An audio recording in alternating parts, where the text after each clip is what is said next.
ముఖ్యమంత్రి కానీ deputy CM కానీ ప్రభుత్వ అధినేతలు అంటే లెక్కలేతనం, ఎక్కడికక్కడ మీ ఇష్టానుసారంగా రౌడీజం చేయాలి, రౌడీజం చేసి మీరు అనుకునిందే వాస్తవం అని ప్రజలు.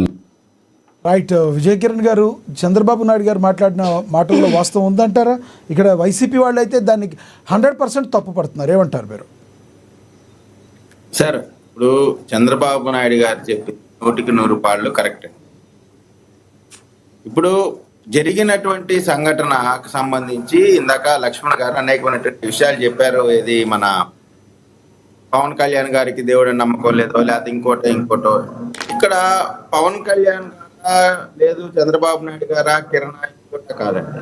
ఇక్కడ ప్రధానమైనటువంటి అంశం శ్రీవారి యొక్క భక్తులని, వారి మనోభావాలని దెబ్బతీసేటువంటి విధానంలో జరిగిందా జరగలేదా, దానిపైన వివాదం మొదలైన అది చివరికి సుప్రీంకోర్టు ఒక సిబిఐ ఏర్పాటు సిబిఐని ఇన్వాల్వ్ చేసి వారు చేసిన ఇన్వెస్టిగేషన్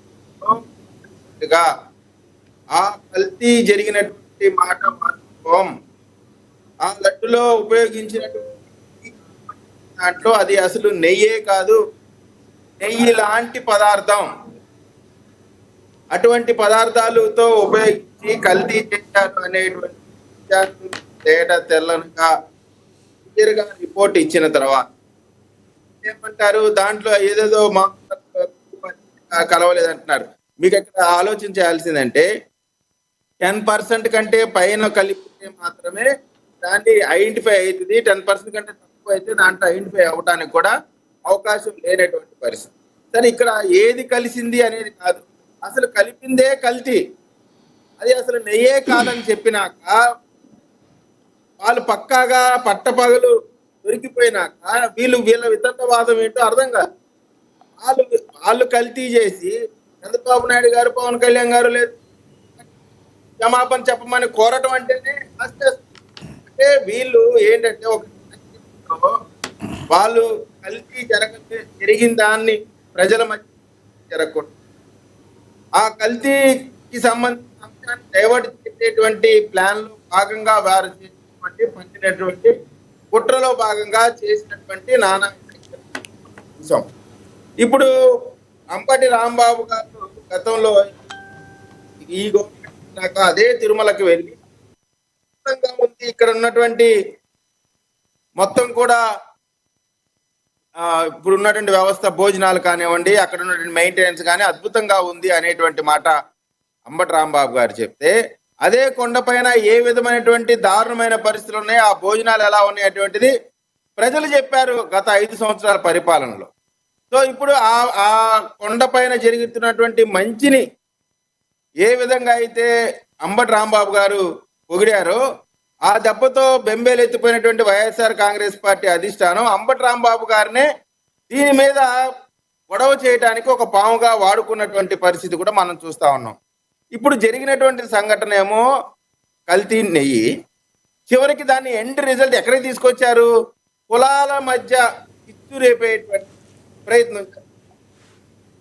అంటే ఇది ఒక కులానికి జరిగిందా, అన్ని మతాల వారు అన్ని కులాల వారు ప్రదేశం తిరుమల తిరుపతి దేవస్థానం. అటువంటి ప్రదేశంలో చేసినటువంటి చంపలేసుకోవాల్సింది పోయి ఇలా ఎదురుదాడి అంటే నాకు అర్థం కాదు. మీకు ఇంకొకటి అంబటి రాంబాబు గారి విషయంలో జరిగిన దానిలో ఆయన ఏదో అక్కడున్న కార్యకర్తలు ఆయన మీదకి ఒకేసారి టీడీపీ కార్యకర్తలు రావడం వలన ఆయన ఒకసారి వెనక్కి తగ్గి ఆయన ఒక మాట మాట్లాడి మధ్యాహ్నం తర్వాత ప్రెస్ మీట్ పెట్టినా కూడా మళ్ళీ ఆయన ఇంటి మీద దాడి చేశారు. అసలు ఆయన్ని మెచ్చుకోవాలి ఆ టైంలో, ఆ రకంగా చేసినందుకు, ఆ రకంగా ఆయన నేను అట్లా మాట్లాడి ఉండకూడదని చెప్పినందుకు మెచ్చుకోవాల్సింది పోయి ఆయన్ని పొగడాల్సింది పోయి అన్నారు. ఏమంటారు మీరు? అవును, జగన్మోహన్ రెడ్డి గారు చెప్పారని అంతే. వాళ్ళు తప్పు చేసినా సరే ప్రజలు తెలుగుదేశం పార్టీ కూటమి నాయకులు మెచ్చుకోవాలా. ఎందుకంటే అమ్మ బుద్ధులు తిట్టినా సరే ఆయన మెచ్చుకోవాలా.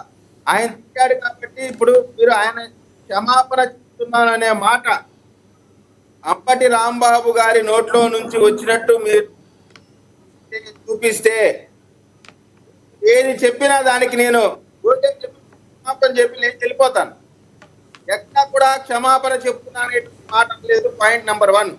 రెండోది, ఆయన ఎంత ఎటకారంగా అలా దిగజాడుగా ఎలా మాట్లాడంటే ఎంతైనప్పుడు కూడా మేము క్షమాపణ చెప్తా అంట. ఓకే, ఎదవా అంటే ఎట్లా ఉంటుందంటే అట్లా ఉంటుంది. కాబట్టి ఇప్పుడు ఆయన ఎక్కడా కూడా పశ్చాత్తాపం కనపడలేదు. ఆయన తీవ్రమైనటువంటి పదజాలం మాట్లాడు. ఆ పదజాలం ఎంత తీవ్రమైందంటే వాస్తవంగా ఎవరు కూడా డైజెస్ట్ చేసినటువంటి పరిస్థితి. అటువంటి పరిస్థితిలో ఆయన మాట్లాడి ప్రజలకు కోపం వస్తుందండి. Right, sir. ఒక ప్రజా ఆ విధమైనటువంటి బూతులు మాట్లాడినప్పుడు ఖచ్చితంగా ప్రజల్లో కోపం వస్తుంది. ఆ కోపం వచ్చినప్పుడు కూడా ఆయన అత్యుత్సాహకరంగా మాట్లాడినా కూడా ఆయన పైన ఎటువంటి దాడి జరగకుండా కాపాడేటువంటి ఈ కూటమికి, ప్రభుత్వానికి, పోలీసులకి ధన్యవాదాలు, నమస్కారాలు పెట్టాలి. వైఎస్ఆర్ కాంగ్రెస్ జగన్మోహన్ రెడ్డి దగ్గర నుంచి అందరూ కూడా ఆయన దానికి క్షమాపణ చెప్పాలా.